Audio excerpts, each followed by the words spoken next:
Let me let the oilam know.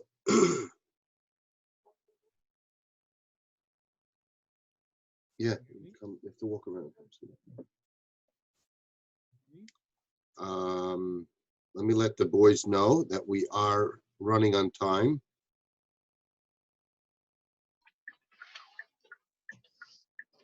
The boys said we are running on time. Rabbi Maimon is already with us, and we have about 120 seconds left to start. Let's go. Fire up. Can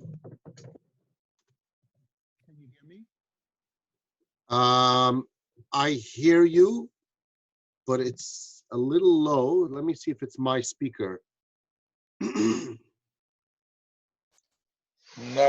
it's not yours. It's Rabbi Maimon's. You don't hear him.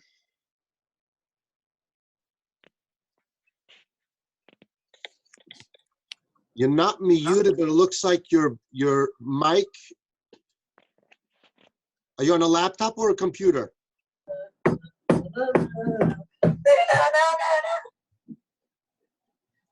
So they haven't come back in there, right? Sure, you chased that was the chase. Boys side, please mute yourselves. Don't tell me what to do.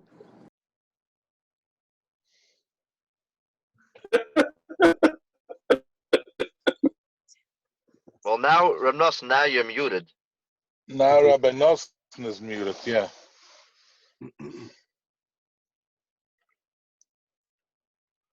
Still muted. Oh, I can send you here. I can send you a request to unmute yourself. It should pop up on your screen. No, because you.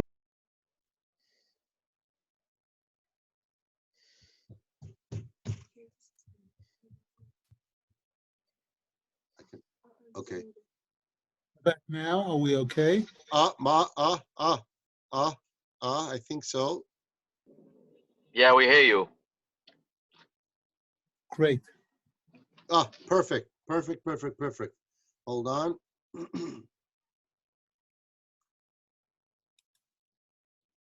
Okay, so what I'm going to do is, all right, so first, everyone, feel free to show your faces so Rabbi Maimon should at least know who he's talking to. At the same time, I'm going to ask Rabbi Maimon permission. Is it okay if I record the session? Yeah. Okay. So we have here on the group, this is called, I call it Sichas Chaverim USA. We have members from Florida, Muncie, Borough Park, Williamsburg, Monroe. Do we have anyone from the 5 towns? We have 5 towns.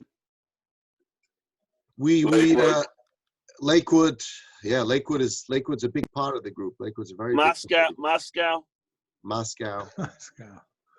And every Thursday night, we try to bring on a guest speaker to enlighten us and to inspire us and to give us chizik to continue our weekly sessions. So this is a nightly Zoom session, which started when COVID hit. And Baruch Hashem, we're already exactly 9 months into the Zoom sessions. We almost haven't missed a night since. So it's Nachman Fried is on tonight, but he's at a Sheva Brachas for now, so he's listening in, but his video is muted. I'm on. Shalom Aleichem, Reb Nasan. Good. I'm waiting to hear every word. Can't wait. Show your face, Nachman. Show your face for a minute. Here you are. Okay. Oh, Gavaldi. So I'm anyone, and we have Reb Nasan Harkivi here. We have the Zeitlin boys. We have a Vasilski, a Rubinson, Rosenberg, Friedrich, Zeigers. That's Goldring Einiklach. We have a Samuel L. Rosenberg in the house from Muncie, Kodesh. And it's an honor to have you here tonight with us. A real honor. We've been talking about this for a long time, and I've been promising the crew that I'm going to get you on closer to Hanukkah and bring us a Hanukkah inspiration. So the stage is yours tonight. I know we have exactly to be a Yeki. It's 9:18. We have 42 minutes. So let's make use out of the 42 minutes. I think we'll do like half hour. Let's do a half hour and see after a half hour, see if anyone has any questions that they want to ask. or even if it's a question that is not necessarily benegay what Rabbi Maimon is going to speak, feel free to ask, but let's try to give chance. It shouldn't be too difficult, the questions, so he can actually leave on time, and we'll bring him back for a second session. How does that sound? Or we'll email some questions, and then he'll be prepared for the next session, so he'll know we got some tough cookies on this group, Rabbi Maimon. You got to be ready for us. Yes. Okay, so it's all yours. Okay. One of the outstanding things in Breslov is when it comes to any Chag, any holiday, there's an incredible amount of information and inspiring thoughts, related to the holiday, especially Hanukkah. There's maybe a few hundred pages in Likutei Halachos about Hanukkah, all kinds of fantastic things. I've spoken about a lot of them. Maybe we'll introduce one at a time and then see if there's any questions on it. One of the most popular things in recent times is talking about fear, anxiety that people suffer from, all kinds of fears and phobias and anxiety and stress, especially based on current events. And Rabbi Nachman writes a lot about this, about Yira, that on one hand, fear, people know fear kills. There's an expression to die from fright, or at best, it shortens a person's life. So a person would say, if that's the case, why does Hashem want us to be afraid? The Torah says, Reishis Chachma Yiras Hashem, that step one in a relationship with Hashem is fear. Yira means fear, respect. When it comes to parents, Ish Imay Va'aviv Tiro, Yira, it's all over the place. Why? If this is something that kills people, we know that Yiddishkeit, it says V'chai B'hem, we're supposed to live with Yiddishkeit, not die with it. So Rabbi Nachman answers in chapter 60 in Likutei Moharan that there's two kinds of Yira. There's the wrong type of Yira, when a person is afraid of what they don't have to be afraid of, what they shouldn't be afraid of. That kind of fear kills and shortens a person's life. Whereas when a person has Yira Dikdusha, holy fear, when a person is directing the fear to the right place, to Hashem, to a Mokum Kadosh, a holy place, or to Tzadikim, there's a pasuk, Yiras Hashem Toisif Yomim, that fear of Hashem adds days to a person's life. It expands, not only doesn't it shorten a person's life, it adds days. It makes each day longer, more powerful. I can do 10 times as much if I have proper Yira Shemayim than if I don't. Person that doesn't have Yira Shemayim, he wakes up in the morning, it's 8 o'clock. I missed the 7 o'clock, but there's still a 9 o'clock minyan. I don't have to run. Goes back to sleep and gets up at 10. Oops, missed it. All right, maybe tomorrow, that kind of thing. Person who has Yira won't do that. When there's an element of fear about what am I can't afford to miss this, that kind of thing. So Rav Nasan points out, where do we see this? The word Chanukah is Miloshin Chinuch. Chinuch means the beginning of education, like starting to get educated. On Chanukah, we see an incredible chiddush. We know that fire also is related to fear. At Har Sinai, it says the whole mountain was smoking on fire. V'Har Sinai Oshan Kulai. Person would say, what is this, a Steven Spielberg production? Hashem wanted to show fireworks. What did he need all of that for? And it says, Kof Aleim Har Kegigas. He picked up the mountain and said, if you accept this, good. If not, you're all going to die here. What's all the fire and fear? And the Torah actually says, Ki yoreso mipnei ha'esh. You were afraid. You saw the fire at Har Sinai. You were afraid, very much afraid. So we see that fire is also synonymous with fear. Fire frightens people. Rav Nasan says, take a look what happens on Hanukkah. They found a small little vial of oil that was 1 day's worth of oil, could burn for 1 day, or according to some, even less than 1 day. They put a match to it, they put fire to it, and not only didn't the fire shorten its life, the fire increased its life. that this 1 day's supply of oil was now able to burn 8 days. This is teaching us this incredibly important lesson of chinuch, of getting started in a relationship with Hashem, or any important relationship, even with another person. People that love each other. Today I'm in love. Today I fell in love, and tomorrow I fall out of love. If a relationship is based only on love, then it's 50% stable. If there's respect and love, if there's yira and ahava, then it's something that can be lasting, that can be permanent. And this is one of the messages in lighting these Hanukkah candles that we think about, that by lighting this fire, I want Hashem to give me this holy fire. We say in Uvolet Tzion in the morning, Hu yiftach libeinu b'seirosai, Hashem should open up our hearts to His Torah, v'yosem b'libeinu ahavosai v'yirosai, and He should infuse our heart with love and fear, love and respect. Any questions? Rabbi Maimon, good evening. Nasan Harkavi from Lakewood. You said it so beautifully, like as if you're putting on a glove. But in life, general, the Hava and the Yira, we know are really opposite extremes. And our greatest challenge is the balancing of it, of these two things. Tzaddikim, ultimately were able, that made them a tzaddik emes, the Rebbe, and so on and so forth, because they were able to balance this ahava and yira. But in our day-to-day lives, it's easier said than done, if I may. Sorry for the lack of better words. Very well put. Very well put.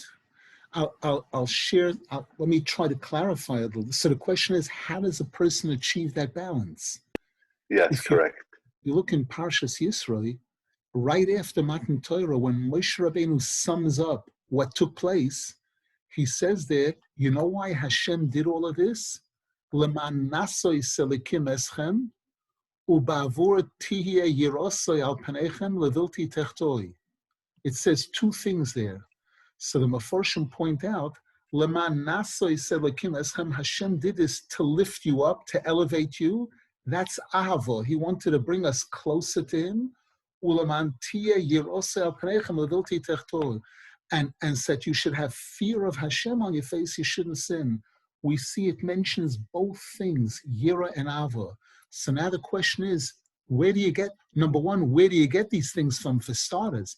How does a person learn yira? How does a person learn ava? And Rabbi Nachman has a Torah where he says that the yira and ahava are by the tzaddik. The tzaddikim are the ones who have succeeded. They're the ones who are most deeply connected to the Torah, and they have this yira and ahava, and they know how to teach it. Number one, they're living examples of it. You look at it, you watch the way he conducts himself, and you see the things, you see the respect for Hashem, the boundaries, knowing boundaries.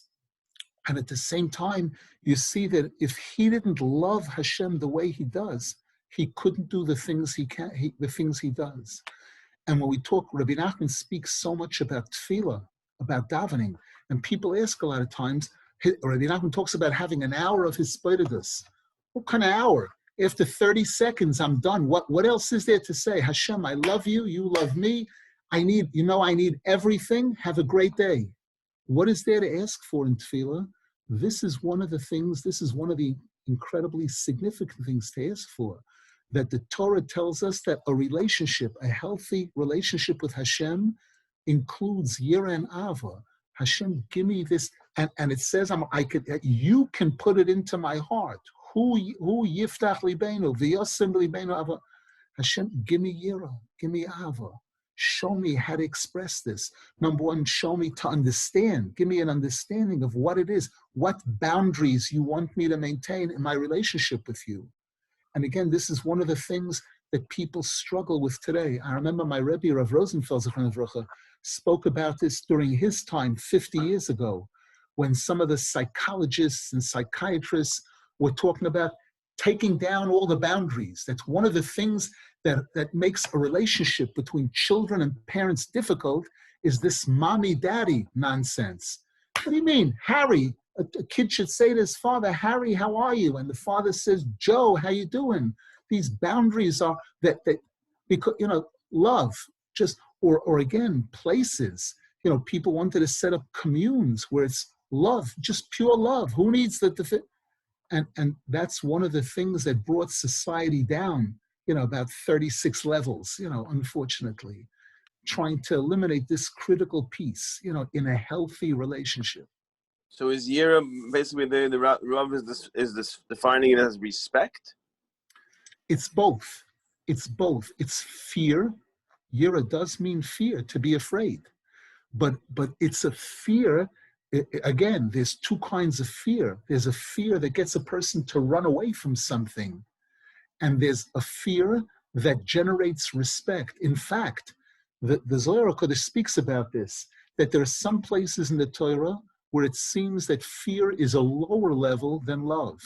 And there's other places in the Torah where it seems to show that fear is above love. So the Zohar Kodesh answers, you're right. There's two kinds of fear. There's yiras ha'onish, this fear of punishment, which is lower than ava. And then there's fear, the word yira, which means awe, a fear that comes from being awed. Wow, that's called yiras ha'roimamus. That's higher, that's a higher madrega even than ava. And here again, it's interesting to note, Rabbi Nachman makes a very serious statement about this. He says that there are many Sfarim that play down the significance of yiras ha'onish. Who needs, that's for kids. A kid, you have to tell, if you go into the street, you're going to get killed, But a more mature person doesn't really need that. We have to go for yiras ha'roimamus. Rabbi Nachman says, excuse me, yiras ha'onish is necessary for everyone. If you put up signs on the thruway that, speed limit such and such, speed limit, people know that there's no cameras around, or there's no cops around, or if a cop stops you, he's going to say, give me 50 cents and go right ahead. You'll see how many people aren't going to speed. If people see police car, they see cameras, and they hear that their friend just got hit with a $1,000 fine and they suspended his license for 6 months, people are going to speed less, or they're going to be more on the lookout for those cameras before they floor the gas. But that's the yiras ha'onish is the one that brings the charadot, the one that brings the anxiety and all that. So how do you reconcile the two? That goes back to what we said before. When it's yiras ha'onish from human beings or from things that we shouldn't really be so afraid of, it's negative. Anxiety, it shortens life, it can kill a person, gives a person ulcers and kill a person. When the yira is directed towards Hashem, that I don't need that speed limit sign. The Torah says, V'chai bohem. The Torah says, V'nishmartem oid l'nafshay. Hashem says it. I'm not gonna go past 120 miles an hour because Hashem says don't do it. The Torah promises that when it's Yira Digdusha, when it's Yiras Hashem Toisif Yomin, it's going to increase your life. You're going to be in less accidents. You're going to kill less people, and you're not going to get killed when that Yira is directed to the right places, to Hashem, to the Torah, to a Mokum Kodesh. You follow? So even though it's yiras ha'onish, the yiras ha'onish itself doesn't bring the anxiety and those things. If it's yiras ha'onish from Hashem, which is the command that's trying, you have no idea. But how many people in the walk around? Oh yeah, I didn't daven, I'm going to hell. I didn't do this, and all the yiras ha'onish brings them to the same exact spot as the cop does. Very, very important point. Very important point. That's why we need a Torah. That's why we need tzaddikim to explain each thing, to clarify. Those people that have only that attitude, oh yeah, I didn't daven, I'm finished, I'm going to get punished. But the tzaddik says, but you didn't daven 7 o'clock. Baruch Hashem, you davened 8 o'clock. Baruch, you did daven, or you can still put on tefillin now and say Kriya Shema. And that's exactly the point. My question is, how do you reconcile the two? Because there's usually an extreme. I feel nothing, or I feel everything. I feel nothing, I'm not doing anything. That's beautiful, beautiful. There's a mitzvah in the Torah upon which the whole Torah is related to it, but especially Hanukkah. There's a famous question about Hanukkah that we make a bracha before lighting candles. Asher kiddushanu b'mitzvaysa v'tzivanu lahadlik ner Hanukkah. Hashem commanded us to light Hanukkah candles. Oh yeah? Where? Where's that commandment? Show me where it says it. It doesn't say in the Chumash, lahadlik ner Hanukkah.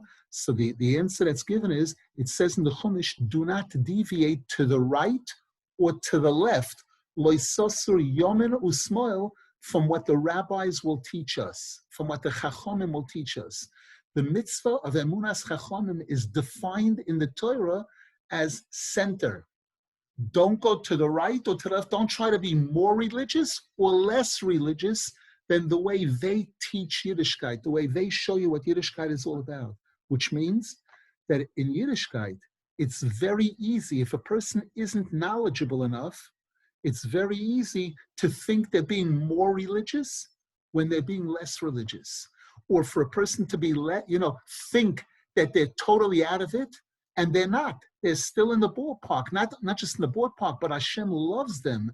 And in some cases, Hashem loves them more than he loves the tzaddik even, because they have weaknesses and everything.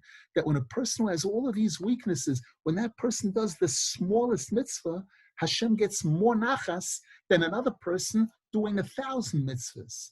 So this is one of the functions of the tzaddik, as Rabbi Nachman defines it, that the tzaddikim teach us what's right, left, and what's center, and to keep us centered. That the fear should not be a fear that kills. It shouldn't be a fear that pushes you away from Hashem.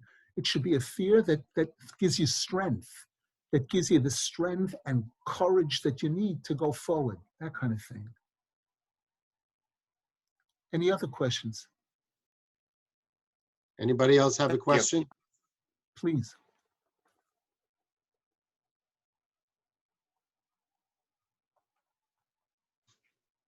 Anyone? Shall he Oh, continue? if there's a problem with people asking stuff, I can ask all night, but I don't want to be the only guy. Can you hear me?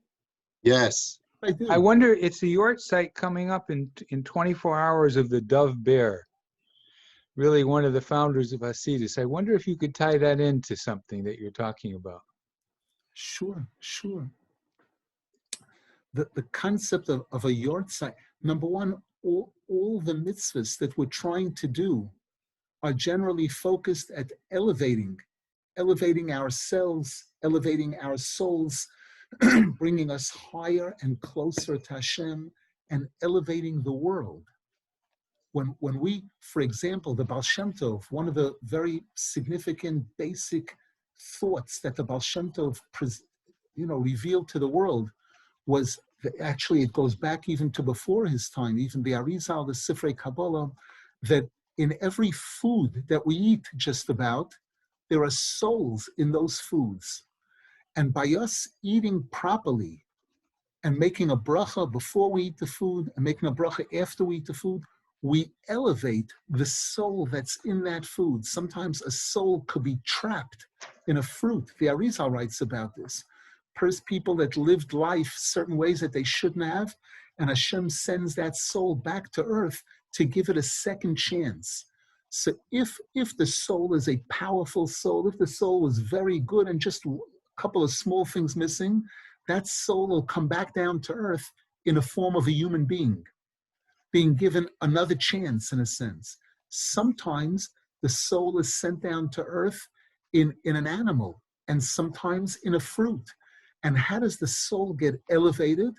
When a person makes a bracha on that fruit, a proper bracha, and they eat it, in a proper way, there's a pasuk in Tehillim, Re'evim gam tzemeim, they're hungry and they're also thirsty, because nafsham bohem tisatov, because there are nefashos, souls that are cloaked in that food item that need a tikkun, they need an elevation. And by making a bracha on that item, I elevate the soul. Now, when a person passes away, when a tzaddik or a righteous person passes away, the term that's used is, we don't say he died, we say he was nistalek. Well, tell me Nistalik means- something about Dov Bear, how he did these things. the way every tzaddik does it, by living his life properly well. I don't know, to be honest, I'm not that familiar about Rav Dov Ber, but I know that Chabad in general, one of their strengths is reaching out to people, being makarev, elevating people that can, the whole concept of Hasidus came about because at that time in the 1700s, there were maybe 1% or 2% of Klal Yisrael that were learning Torah, that were in yeshivas, and the rest of the people were living out in the woods, in the Carpathian Mountains, those places, and had almost no connection to Torah, to Yiddishkeit. And the tzaddikim, the Baal Shem Tov, was the one who went to these people and told them, just because you're not learning Rishonim and Achronim and Tosfos, you're still connected, you're still in the ring. And sometimes you're making a bracha on a food item could give Hashem more nachas than another person who thinks that they're much closer, that kind of thing. The Baal Shem Tov once said an incredible chiddush. There's a Gemara at the end of Ksubas where the Gemara says, Kol hador beretz Yisrael, doime kemish yesh lo yelekai. A person who lives in Eretz Yisrael, it seems like that person has Hashem. V'chol hador b'chutz loretz, doime kemish ein lo yelekai. And a person who lives outside of Eretz Yisrael, it seems like they don't have Hashem. Now, most people read that Gemara and they say it means if you're in Eretz Yisrael, you're in the palm of Hashem. You're in Hashem's face. You're right in front of Hashem. And if you're outside of Eretz Yisrael, you're not. The Baal Shem Tov asked the question, what's that doime word over there? Doime means it seems. So the Baal Shem Tov said, watch how we're going to explain that Gemara. Kol hador be'eretz Yisrael, a person who thinks he's inside the Kiddush already. He's a Talmud Chacham, he's a Lamdan, he's a Tzaddik, he's this. Doime kemish yesh lo yelekai. It seems to him like he's got Hashem in his pocket, like he's right up there. He's got a front seat in Gan Eden, but he's really very far. V'chol hador b'chutz loretz. Those Jews who feel like they're outside, they feel like they're not even in the ring, they're not even in the ballpark. I don't learn, I'm not in koilel, I'm not there.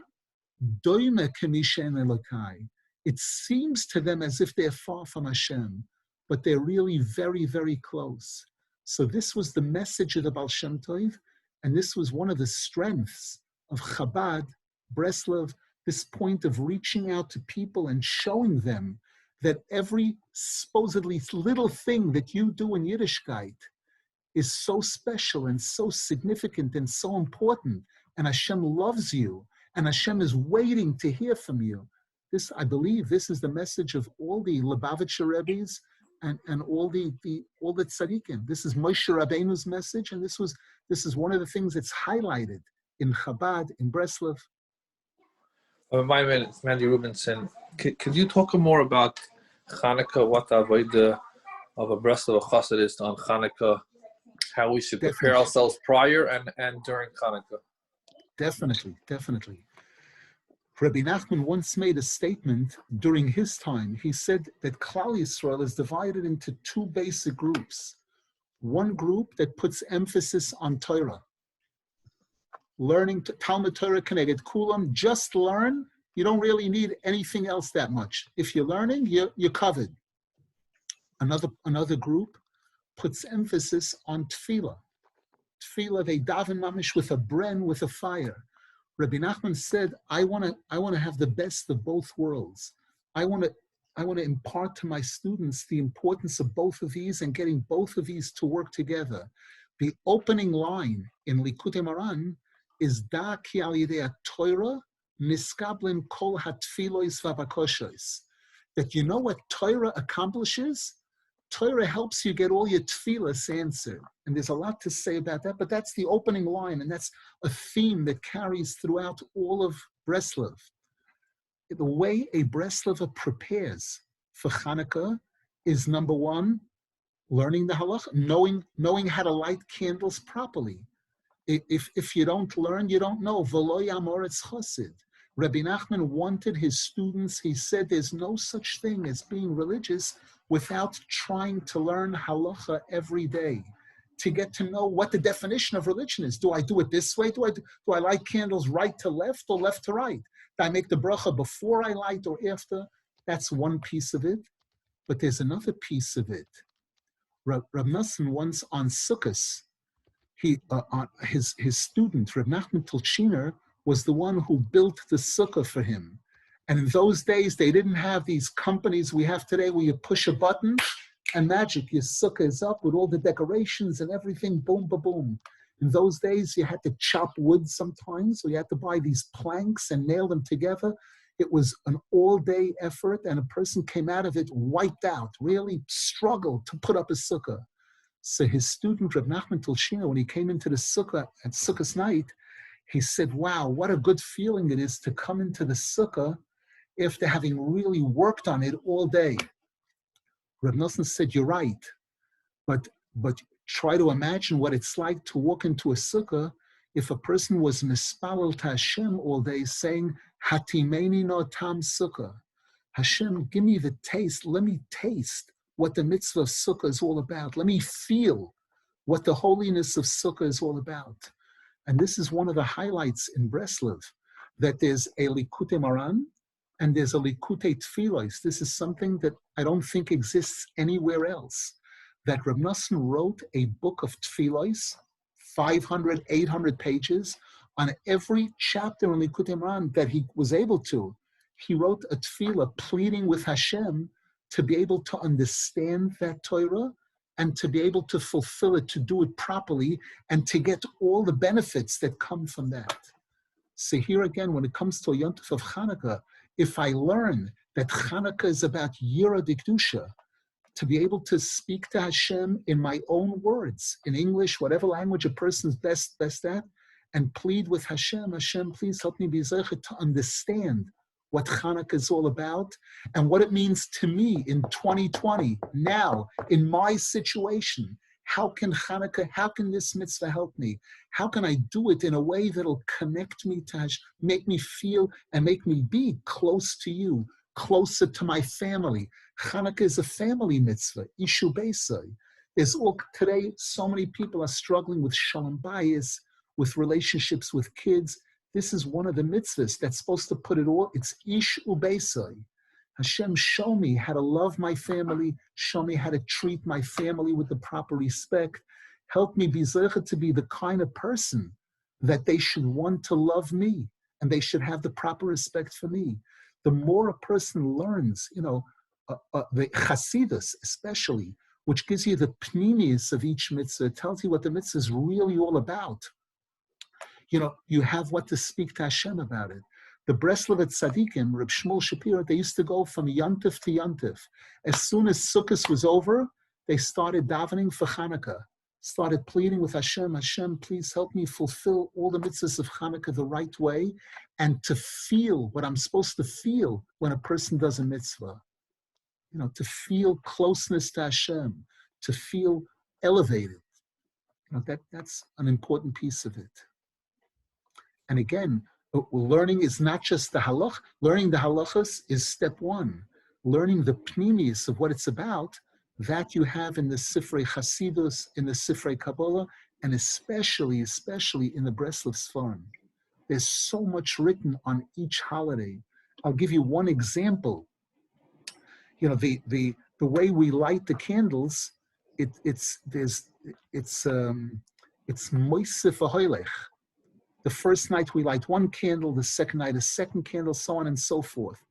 And if you look in Kitzur Shulchan Aruch, give the most simple, basic explanation of what Chanukah is about is that there were two events that took place. One was a battle against the Rishonim. There were the Yevonim. They wanted to wipe out Yiddishkeit. They wanted to eliminate the Torah.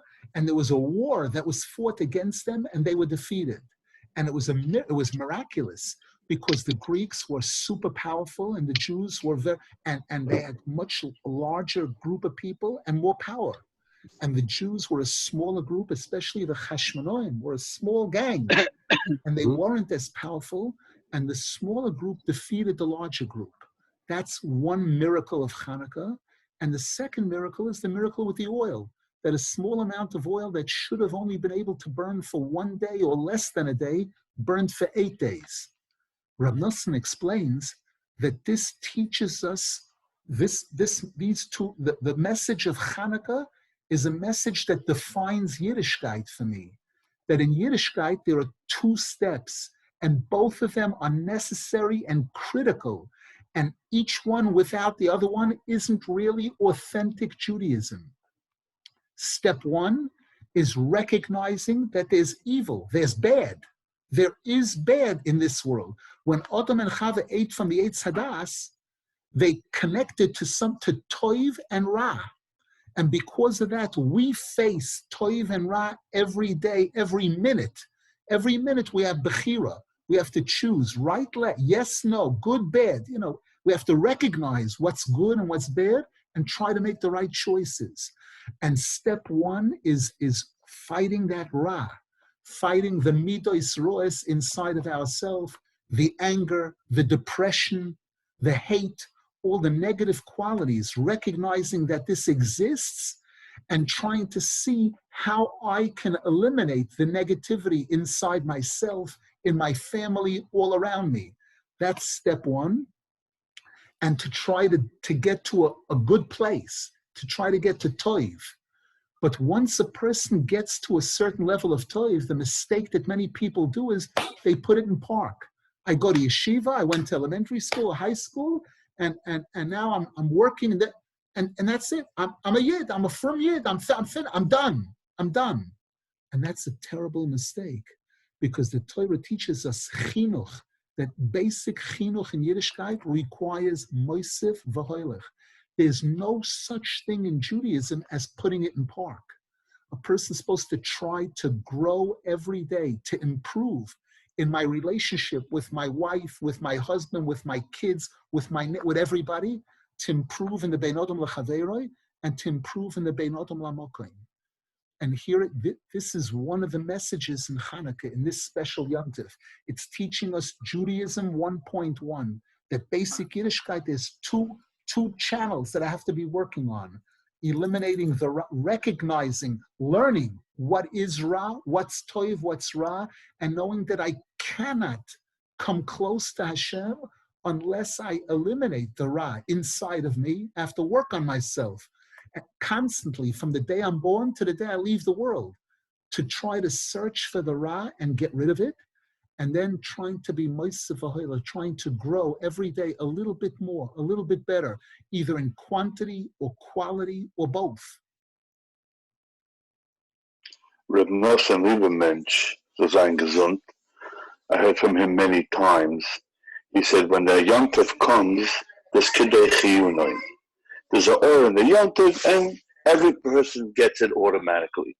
But like you've been saying now the whole time, if you want more, if you want the full qualities of the Yom Tov, you want everything that Hanukkah has to offer, it requires the tefillah and his bolus, like you've been saying the whole time. So a guy wants Hanukkah, Chof Kislev, there's an or, it's going to come, and you're going to get it. But if you, like you said, Reb Shmuel Shapiro started his Likutei Tefillos already on his Fart Sukkos, and his Hanukkah is you can't compare. I'm sure if you would ask for the guy that wants to. I'm sure if you would ask Reb Nasan Liebermensch, he would definitely say that there's no comparison between a person who prepared for the holiday. The whole Torah speaks about hachana for a mitzvah. That if a person prepares for a holiday, the more tefillah a person puts into it, usually they'll feel it more and they'll be able to do it better, that kind of thing. There's a pasuk, harchev picha va'amalehu. Open your mouth wide, Hashem says, and I'll fill it up. You don't ask. Sometimes you don't ask, you don't get. There's a very interesting Breslov point on that pasuk. The pasuk begins with the words, Anoichi Hashem Elokecha hamalcha meretz Mitzrayim. I am the Hashem who took you out of Egypt. Harchev picha v'amaleu. Open your mouth wide and I'll fill it. Ma kesher. What's the connection between the two? The answer is, Hashem tells us there's one time in history that I broke the rules. The rule is, harchef picha va'amaleu. The rule is, shuvu elai va'shuv aleichem. Hashem says, you take a step towards me, and I'll take a step towards you. But you got to make the first move. You got to make the first move. There was one time that Hashem had to break the rules. He had to act shaloi keseder when we were in Mitzrayim, and we were on the 49th level of Tumah. If Hashem would have waited one more minute, if he would have waited for us to make the move, it would have been all over, game over. We would have hit a place that chas v'shalom we couldn't get out of there just about. So it says that there Hashem broke the rules. He acted shaloi keseder. Whereas the standard procedure is, that's Anoich Hashem Elokecha hamalcha me'eretz Mitzrayim. Then I didn't wait for you. But now that you guys are out, this is the rule. Harchef picha, open your mouth wide and I'll fill it. The more you ask, the more you'll get. And that's one of the reasons people ask, why is the meal on the night of Pesach, why is it called a Seder? What kind of name is that to give a meal, a Seder? You ever hear of such a thing? The answer is, it's focusing on this point, that because of the fact that we were in such a bad place, that Hashem had to act shaloi keseder. He had to break the rules to rescue us, to get us out of there, in order to show that we recognize that and we want to improve. We make a Seder. On the night of Pesach, we make a Seder to show we can follow a proper sequence. From this point on, we're going to do things the right way. And that's what Sfiras Omer is all about. Every day, making every day count. We're counting every day. We're climbing. During the 49 days of the Omer, we're climbing. We're going up the ladder. On the 50th day, it says, Vayered Hashem al Har Sinai. Hashem comes down. We made an effort those 49 days to do a little bit to come close to him. On day 50, bang, Har Sinai. Hashem comes down to us in all of his glory. Reb Nasan, so now that we have exactly 5 minutes left, I want to take advantage of we'll call it the finale of tonight's session. So, talking about Hachav Picha V'Amaleu, talking to Hashem, his boidedus is a very strong subject and a very strong factor in the Sichos Chaverim USA group. We talk about it a lot, non-stop. We work very hard. We make extra efforts to do it.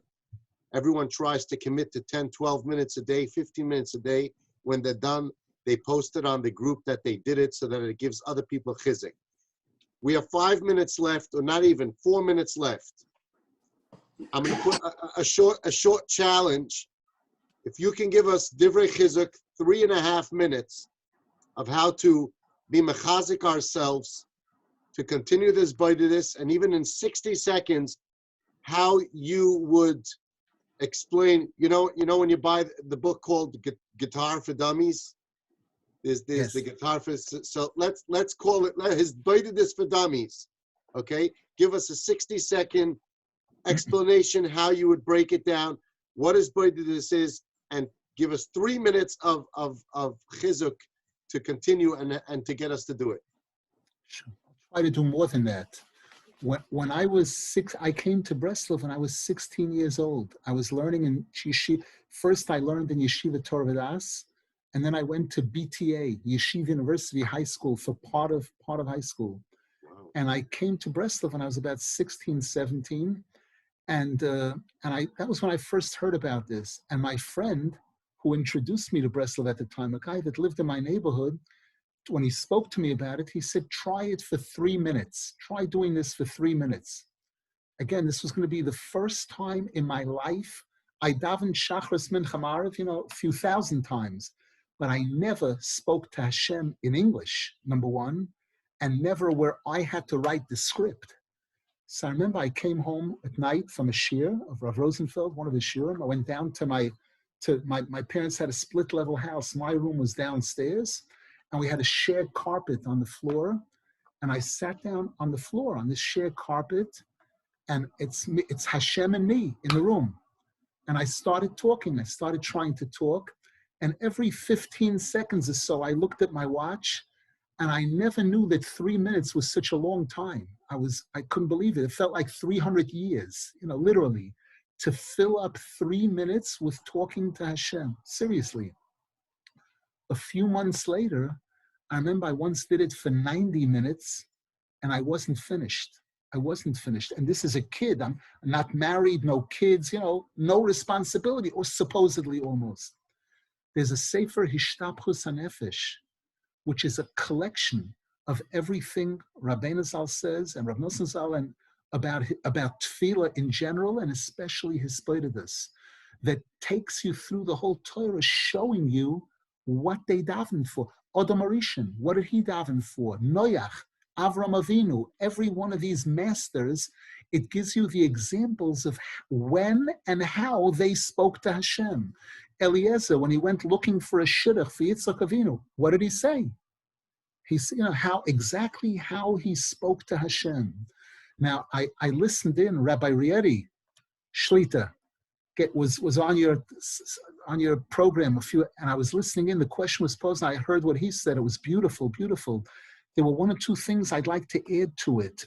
Number one, the Gemara in Bracha says that the most basic elements in tefillah are shevachai shalmakim and she'ilas tzrachov. Before you ask, one of the rules in fundraising, I want to go into a billionaire who's been donating to my organization, but he's been giving $500,000 a year, and I want him to give $2 million a year.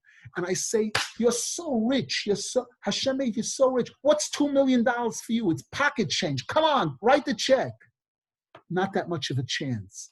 If I go in and say, wow, it's so good to see you, I have no words I'm here to thank you on behalf of the thousands of people that have benefited from your gift. Let me tell you what you did for us this year. And the person starts expressing how thankful, how appreciative, and how huge what you've done till now is. That opens the person's heart, usually, to want to do more, to want to continue. Before Shemona Esrei, there's a paragraph, Ezras Avoseinu Atohu Me'olam.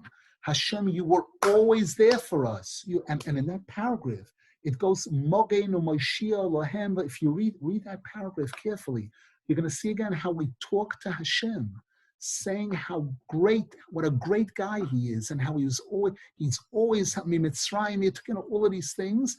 That's the prelude for Shemona Esrei. Before I'm going to start asking for anything, I have to have that shvachoi shalmokim, praising and thanking Hashem for trying to really, in detail. It's not enough to say, a person can't say, Hashem, thanks for everything you gave me in life. Now listen carefully. I need A, B, C, D, E. The more a person puts into the shvachoi shalmokim, the sweeter and more effective their requests will be. That's a very important point. Now there's other pieces to this puzzle. There's vidui. There's cheshbon hanefesh. There's reviewing my life, reviewing what I did today or yesterday or my whole life, and looking back at the mistakes that I think I've made and verbalizing that. The Torah says that mechase pshov lo yatzliach. A person who covers up their sins will not succeed. Umoide v'oizev. Whereas a person who admits, they confess, and they try their best to change, Yerucham, they'll draw Hashem's Rahmanas. That's another very important piece in Hisbodedus. The vidui, the acknowledge, thinking. It's a time to be able to think and review my day and review my week, review what's going on in my life now, my relationship with people and my relationship with Hashem. And where do I think I'm making mistakes? Where do I have weaknesses? And verbalizing this to Hashem and pleading with Hashem to give me the divine assistance that I need to succeed.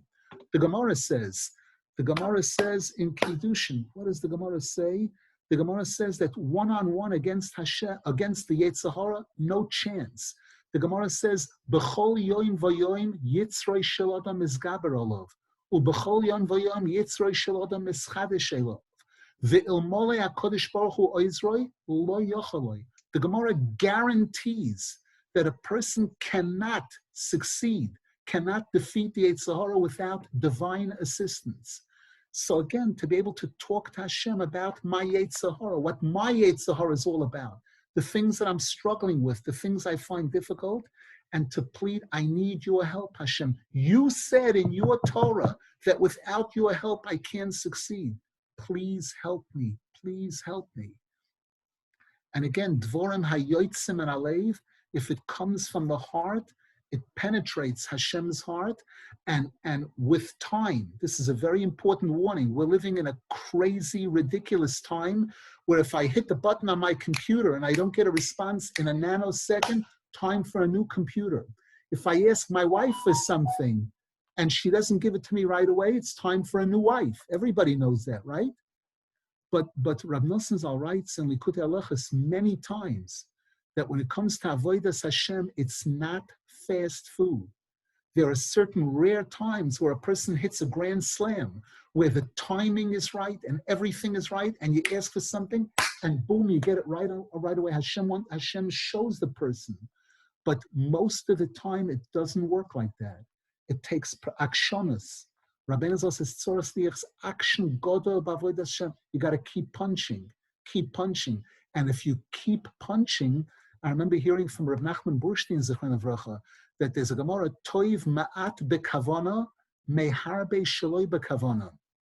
One of the interpretations on that is, we know that when a tefillah has kavana, it's effective.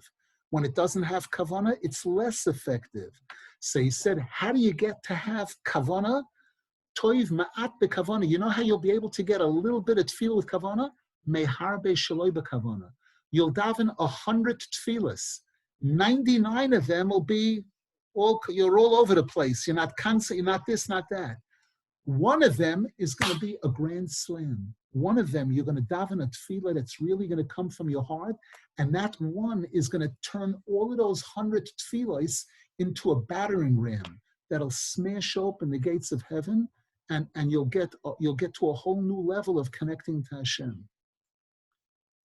Thank you very much. This is a micro. We gave. This is like I said. I put you to chat. This is called a 60-second answer. Yeah, but Amidst Hashem, the next time we have the opportunity to bring you on, we're going to have amidst more participants, and we'll prepare the questions. Maybe we'll even email you a couple of the questions as a heads up. And slowly, listen. We want to make you want to come again. We don't want to attack you the first time. Looking forward. Henry, it's not a numbers game.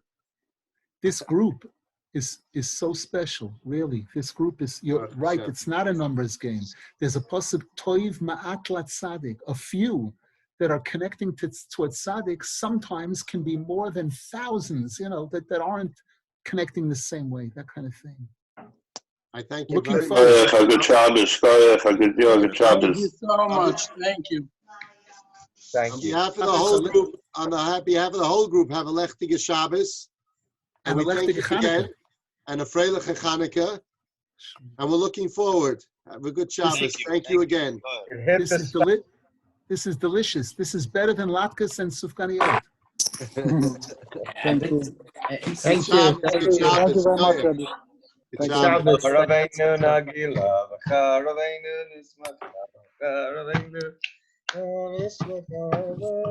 That's the way. That's the way. Shkoyach, good Shabbos. Thank you. Rabbi Maimon, 90 minutes is realistic goal? Definitely. This was a 16-year-old nut who played basketball every Sunday, who was in BTA at the time, yeshiva, living in Mill Basin, Yeah, but I'm a 46-year-old nut. I mean, it's 90 minutes. When Hashem opens your heart, you'll be very impressed. You'll see. I mean it. Okay, shkoyach to the chizuk. Valdi, thank you so much. Shabbos. All the best. Hello. Yeah, 1 second. Hi, how are you? I'm good. Yeah. How you doing? All right, guys. Henry. World Yes. peace. 1 second.